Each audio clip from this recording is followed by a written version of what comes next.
Assalamualaikum warahmatullahi wabarakatuh. Pesankan saya tempat di neraka. Orang-orang Mesir sangat gandrung dengan Al-Quran. Kemanapun mereka pergi, mereka tidak lupa untuk membawa mushaf. Tidak heran bila hampir semua orang, apapun tugas, karir dan jabatannya, mereka terlihat membaca Al-Quran di sela-sela waktu senggang atau ba'da sholat. Begitu juga pemilik toko, penjaga, para karyawan, satpam, sopir taksi, juga bos-bos kantoran selalu terlihat membaca Al-Quran. Kalau tidak dibaca, Al-Quran mereka letakkan dengan rapi di atas mejanya, atau ditenteng dan disimpan dalam tas jika bepergian. Ayat-ayat Al-Quran juga sering diperdengarkan dari rumah-rumah sederhana hingga hotel berbintang 5. Dari warung-warung kecil hingga shopping center mewah. Dari sarana transportasi butut hingga pesawat terbang. Nyaris di semua tempat selalu ada yang membaca Al-Quran. Begitupun di dalam taksi, mikrolet, bis, kereta api, tram kota, senantiasa para pemuda, bapak-bapak dan kaum hawa khusyuk membaca Quran sambil mengusir suara bising obrolan dan deru knalpot. Secara umum, ayat-ayat Quran yang disetel di dalam kendaraan sangat berpengaruh pada karakteristik pendengarnya.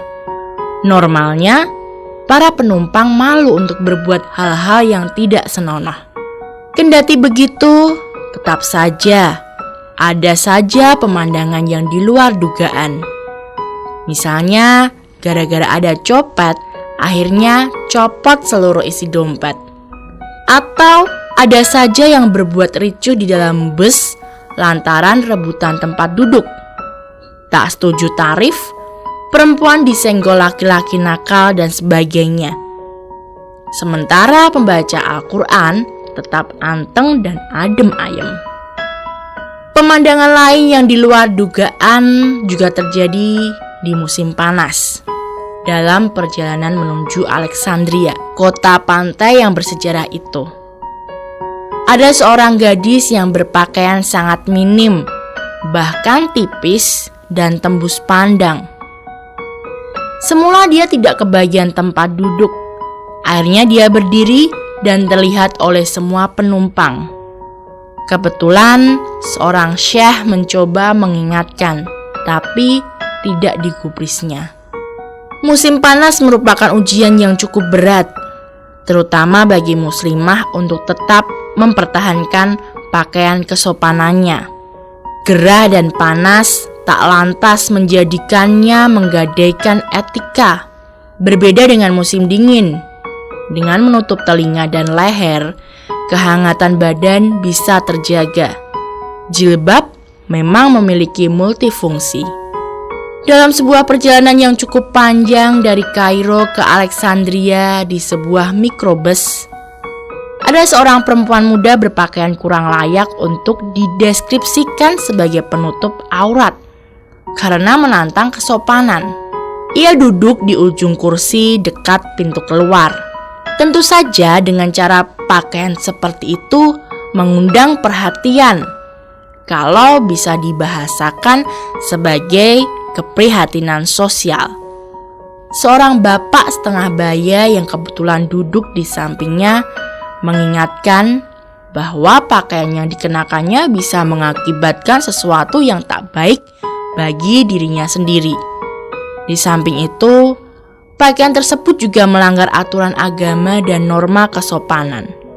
Orang tua itu bicara agak hati-hati, pelan-pelan, sebagaimana seorang bapak terhadap anaknya. Apa respon perempuan muda tersebut?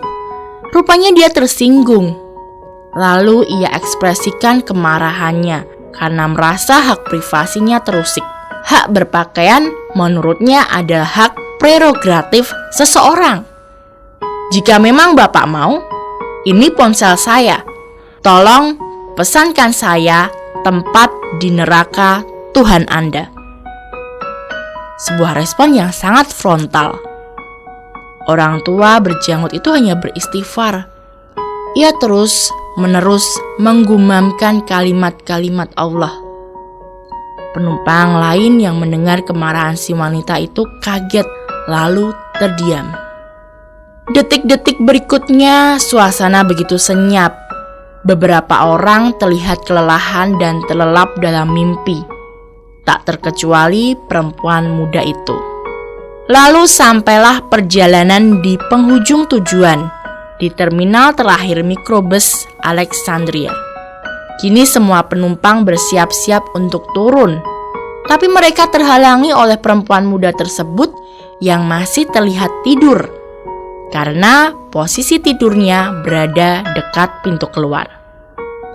"Bangunkan saja," kata seorang penumpang. "Iya, bangunkan saja," teriak yang lainnya. Gadis itu tetap bungkam, tiada bergeming. Salah seorang mencoba penumpang lain yang tadi duduk di dekatnya mendekati si wanita dan menggerak-gerakkan tubuh si gadis agar posisinya berpindah. Namun, astagfirullah, apakah yang terjadi? Perempuan muda tersebut benar-benar tidak bangun lagi. Ia menemui ajalnya dalam keadaan memesan neraka. Kontan seisi mikrobus berucap istighfar, kalimat tauhid serta menggumamkan kalimat Allah sebagaimana yang dilakukan bapak tua yang duduk di sampingnya. Ada pula yang histeris meneriakkan Allahu Akbar dengan linangan air mata. Sebuah akhir yang menakutkan, mati dalam keadaan menantang Tuhan. Seandainya tiap orang mengetahui akhir hidupnya, seandainya tiap orang menyadari hidupnya bisa berakhir setiap saat, seandainya tiap orang takut bertemu dengan Tuhannya dalam keadaan yang buruk, seandainya tiap orang tahu bagaimana kemurkaan Allah, sungguh Allah masih menyayangi kita yang masih terus dibimbingnya. Allah akan semakin mendekatkan orang-orang yang dekat dengannya semakin dekat. Dan mereka yang terlena seharusnya segera sadar, mumpung kesempatan itu masih ada. Apakah booking tempatnya terpenuhi di alam sana? Wallahu alam.